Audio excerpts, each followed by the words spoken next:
Pernah ketemu orang yang merasa dirinya paling jago dalam segala hal? Mereka selalu punya jawaban untuk segala sesuatu, bahkan ketika mereka tidak benar-benar tahu apa yang mereka bicarakan. Tahu kan, tipe orang yang kayak gitu? Mereka sering membuat kita menggelengkan kepala dan bertanya-tanya, apa sih yang mereka pikirkan?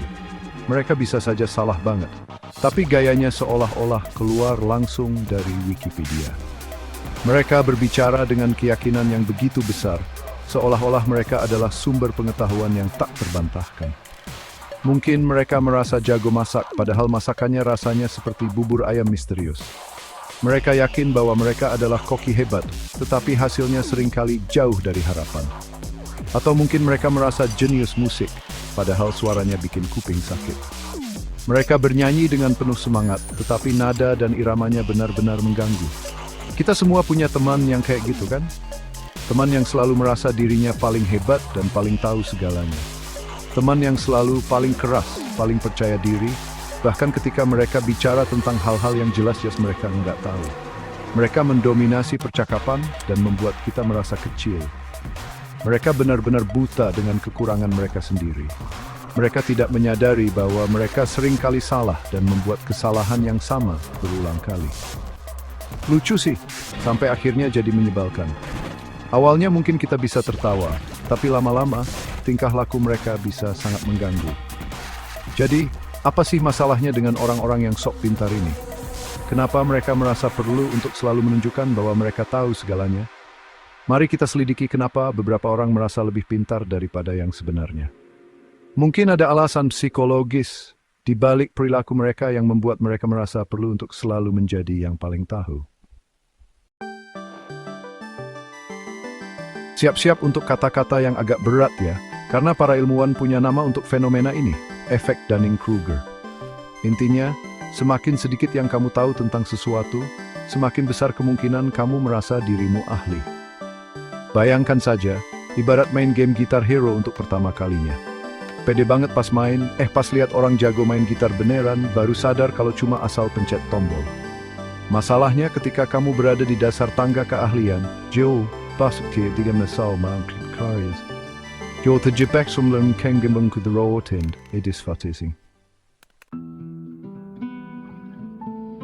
Ini dia hal lainnya. Terkadang, orang melebih-lebihkan kemampuan mereka karena mereka jago berpura-pura. Mereka punya kepercayaan diri, gaya, dan kemampuan untuk bicara besar. Tapi ketika tiba saatnya untuk membuktikannya, mereka langsung ambiar.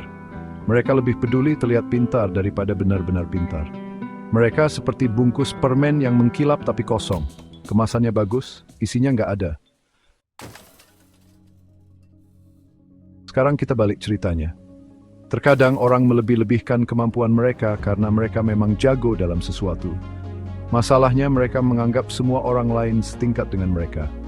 Mereka lupa bagaimana rasanya jadi pemula, berjuang dengan hal-hal dasar. Mereka sudah terbiasa menjadi orang terpintar. Mereka tidak menyadari bahwa tidak semua orang mengerti bahasa mereka. Ini seperti ketika orang pintar mencoba menjelaskan sesuatu yang logis kepada orang yang kurang paham. Si pintar memberikan argumen yang sempurna, tetapi yang kurang paham hanya diam saja, bengong. Inilah yang terjadi ketika para ahli melebih-lebihkan pengetahuan orang lain. Mereka lupa bahwa tidak semua orang menghabiskan waktu berjam-jam untuk menguasai keterampilan atau subjek tertentu. Bagian 5, melindungi ego. Mengapa mengaku salah itu sulit? Tidak ada yang suka disalahkan, itu memalukan, merendahkan, dan bisa sangat melukai ego. Jadi apa yang dilakukan beberapa orang? Mereka bersikeras dengan keyakinan mereka, bahkan ketika disajikan bukti yang sangat kuat yang bertentangan. Mereka lebih suka berpegang teguh pada logika mereka yang salah daripada mengakui bahwa mereka melakukan kesalahan. Ini semua tentang melindungi ego mereka yang berharga. Mereka lebih suka hidup di dunia di mana mereka selalu benar, meskipun itu berarti mengibai di kenyataan.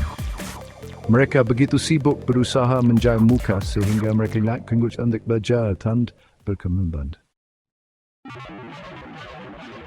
Bagian 6, media sosial dan munculnya para ahli. Pura-pura sampai jadi nyata. Media sosial. Tempat di mana kita menjadi siapa saja yang kita inginkan, setidaknya di mata orang lain. Tempat hidup yang sempurna, foto selfie yang difilter, dan para ahli yang memproklamirkan diri. Di sini, kita bisa menciptakan versi ideal dari diri kita sendiri, lengkap dengan latar belakang yang glamor dan filter yang sempurna. Ini adalah tempat berkembang biak efek Dunning-Kruger, di mana semua orang adalah seorang guru, influencer, atau pemimpin pemikiran. Setiap orang memiliki panggungnya sendiri untuk berbicara dan audiens yang siap mendengarkan. Yang kamu butuhkan hanyalah koneksi Wi-Fi dan kepercayaan diri yang tinggi. Dan kamu bisa meyakinkan dunia bahwa kamu adalah orang hebat berikutnya di bidang apapun yang kamu pilih. Tidak ada batasan, hanya peluang yang menunggu untuk diambil. Media sosial telah mempermudah untuk memproyeksikan citra keahlian, bahkan jika kamu tidak memiliki kredensial untuk mendukungnya. Dengan beberapa klik dan sedikit kreativitas, kamu bisa menjadi ahli dalam bidang apapun. Ini semua tentang like, share, dan followers. Dan jika kamu bisa meyakinkan cukup banyak orang bahwa kamu ahli, siapa yang peduli kalau itu semua hanya tipuan? Pada akhirnya, yang penting adalah persepsi. Dan di dunia maya, persepsi adalah kenyataan. Bagian 7, pentingnya kerendahan hati. Mengetahui apa yang tidak kamu ketahui. Nah, sebelum kita semua menjadi sinis, mari kita ingat satu hal penting. Tidak apa-apa untuk tidak tahu segalanya. Faktanya, mengakui keterbatasanmu adalah tanda kecerdasan, bukan kelemahan. Orang terpintar adalah mereka yang terus belajar, berkembang, dan mencari informasi baru. Mereka tidak takut untuk bertanya, mengakui ketika mereka salah, dan mengelilingi diri mereka dengan orang-orang yang menantang asumsi mereka. Jika kamu berpikir kamu tahu segalanya, kamu berhenti belajar. Kamu menjadi stagnan, seperti genangan air. Tetapi jika kamu menjalani hidup dengan rendah hati, kamu terus mengalir, berkembang, dan menjadi orang yang lebih dalam dan lebih menarik. Bagian 8. Jadi, kamu merasa jenius? Cek realita. Mari kita lihat apakah kamu benar-benar secerdas yang kamu kira. Jadi bagaimana kamu tahu kalau kamu salah satu dari orang-orang yang melebih-lebihkan kemampuan mereka? Apakah kamu sering merasa bahwa kamu adalah orang terpintar di ruangan? Berikut ini sedikit cek realita untuk berjaga-jaga beberapa tanda yang mungkin menunjukkan bahwa kamu tidak secerdas yang kamu kira. Apakah kamu terus-menerus menyela orang lain untuk membagikan pendapatmu, meskipun mereka tidak memintanya? Ini bisa menjadi tanda bahwa kamu kurang menghargai perspektif orang lain. Ya, itu bukan hal yang baik. Menyela orang lain tidak hanya tidak sopan, tetapi juga menunjukkan kurangnya empati. Apakah kamu menolak untuk mengakui perspektif orang lain, terutama jika itu bertentangan dengan pendapatmu sendiri?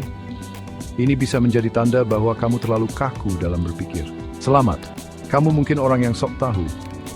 Orang yang sok tahu seringkali merasa bahwa mereka selalu benar dan tidak perlu belajar dari orang lain.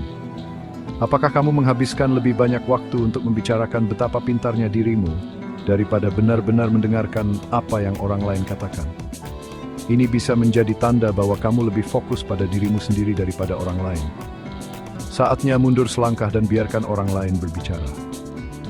Mendengarkan adalah keterampilan penting yang sering diabaikan oleh mereka yang merasa terlalu pintar. Jika kamu menjawab ya untuk salah satu dari pertanyaan ini, jangan khawatir, masih ada harapan untukmu. Mengakui kelemahan adalah langkah pertama menuju perbaikan. Langkah pertama untuk memperbaiki masalah adalah mengakui bahwa kamu memilikinya. Setelah itu, kamu bisa mulai bekerja untuk menjadi lebih baik.